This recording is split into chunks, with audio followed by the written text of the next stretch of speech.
Princess Alice of Battenberg. If you've watched The Crown, you may already have some knowledge of her, but trust me, there's much more to discover.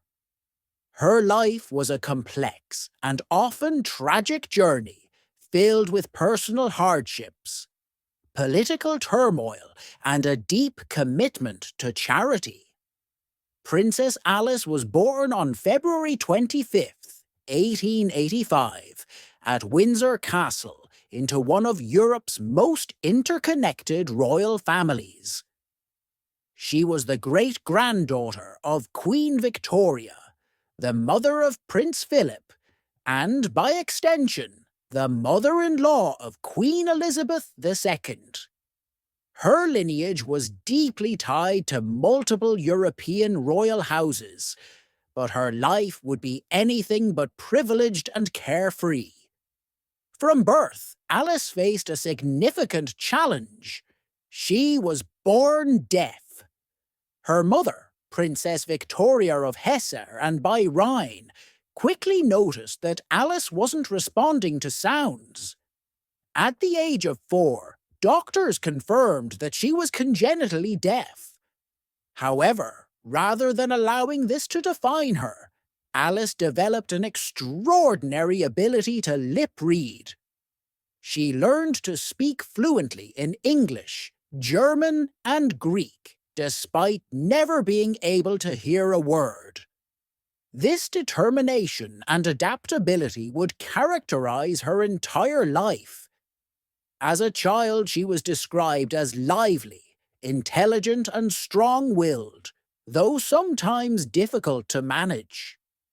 In 1902, Alice attended the funeral of Queen Victoria, where she caught the eye of Prince Andrew of Greece and Denmark, a young and dashing Greek prince.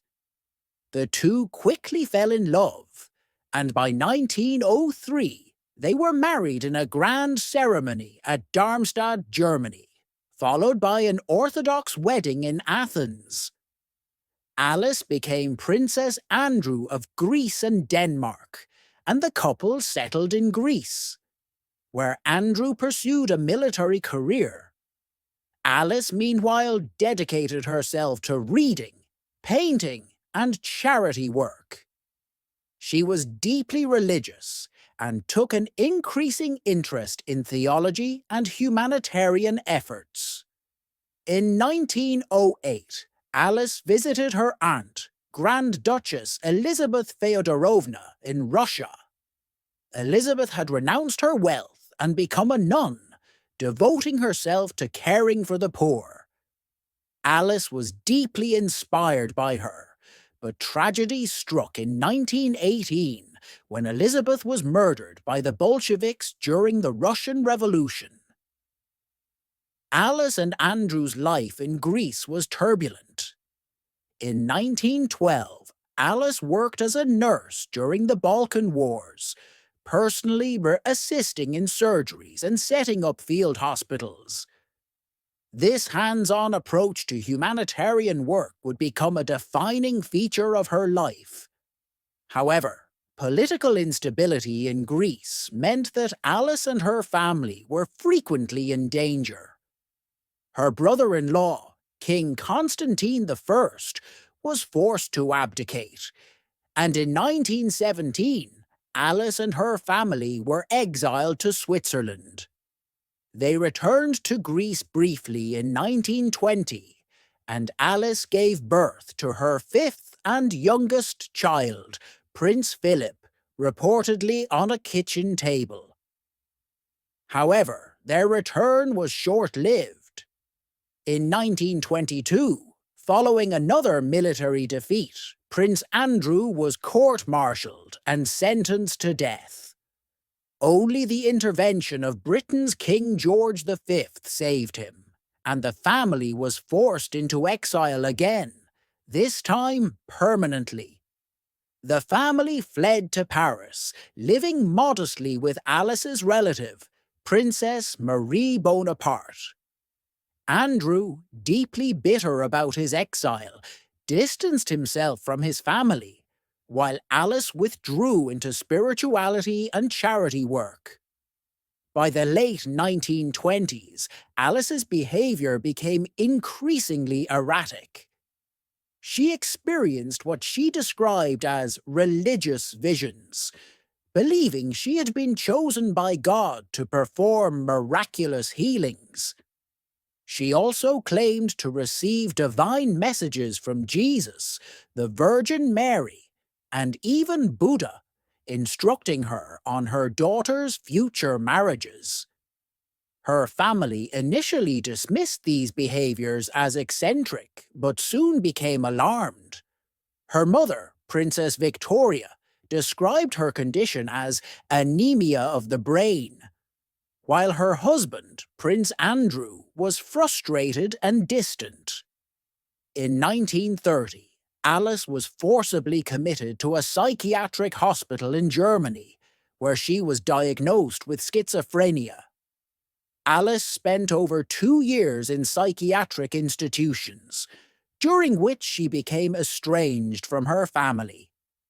Her daughters married without her, and her son, young Prince Philip, was sent to live with his uncle, Lord Louis Mountbatten, in England. Alice, meanwhile, tried to escape but was caught at a train station and returned to the asylum. By 1938, Alice had convinced her mother to secure her release, and she returned to Greece. There, she threw herself into charity work, feeding the poor, working with the Red Cross, and helping orphans. During World War II, she remained in Athens under Nazi occupation, despite the dangers. She sheltered a Jewish family, the Cohens, in her own home, an act of extraordinary bravery. When a German general asked if she needed anything, she reportedly replied, "You can take your troops out of my country." After the war, she founded a Greek Orthodox nursing order, modelled after the charitable work of her late aunt, Elizabeth Feodorovna.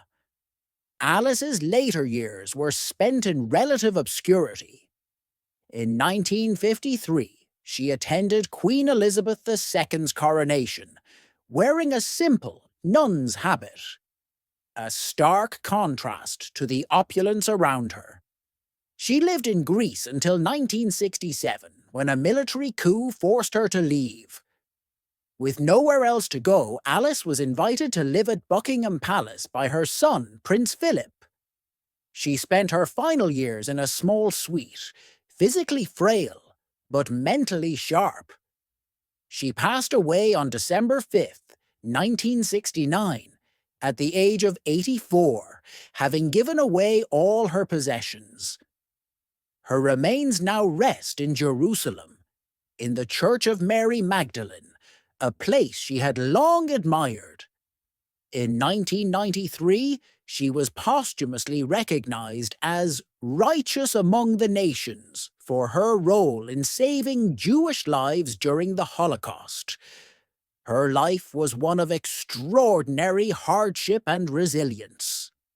Though born into royalty, she experienced exile, war, mental illness, and personal loss. Yet she remained steadfast in her dedication to helping others. If you found Princess Alice's story as fascinating as I did, be sure to give this video a thumbs up and subscribe for more incredible history deep dives.